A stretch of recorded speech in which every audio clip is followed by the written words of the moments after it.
Hey YouTube, welcome to another episode of News in 2 Minutes, bringing you the news that you need to know every day. Let's begin. The numbers of deaths from Egypt's move to forcibly remove protesters are varying widely this morning, with state-run media saying that at least 15 people have been killed, including 2 police officers, and over 200 people have been arrested as security forces moved into camps early Wednesday. Muslim Brotherhood officials are saying that more than 200 citizens have been killed as some media appears to show snipers on rooftops shooting into the crowds, security forces abusing protesters, and riot vehicles ramming through tents in crowded areas. Black smoke from burnt structures within the camps could be seen rising across the city as Egyptian officials continue to shut down power and block city transit, including railways, in a desperate bid to keep the protesters from moving to other cities.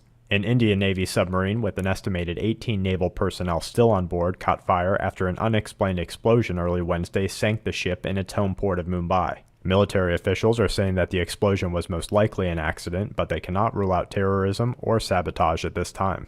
A plan that would allow UN investigators into Syria to determine if and when chemical weapons have been used within the country has been delayed due to security concerns, with officials saying that Syria has not guaranteed the safety of the team once inside. Residents of a town in Nigeria are demanding that the government supply them with weapons to defend themselves after masked gunmen believed to be part of the Islamic jihadist militant group, the Boko Haram, killed 47 worshippers at a nearby mosque. In flu news, the CDC has altered its guidelines for clinical testing of the MERS coronavirus, now suggesting that doctors test patients even if their symptoms can be explained by another illness. Saudi Arabia is yet to confirm any new MERS cases during the Muslim gatherings of Ramadan. 2 children in Cambodia have been sickened by the H5N1 virus. China announced its 44th death of the H7N9 strain of the avian flu. A new bovine virus that mimics mad cow disease has been identified, and bird flu continues to spread through poultry farms in Nepal. And to wrap things up, the Air Force confirmed that it will be discontinuing a portion of its space surveillance program that detects incoming objects from space. The United Nations is investigating a seized cargo ship in Panama. Police in Bahrain have vowed to strike down dissenters during scheduled protests. A new line of Monsanto's genetically modified maize will be released in Germany in the coming months, and a 6.7 in Colombia as well as a 5.3 in Mexico complete today's Quake Watch. And that's it for this episode of News in 2 Minutes. Check back tomorrow for more news that the aware need the most.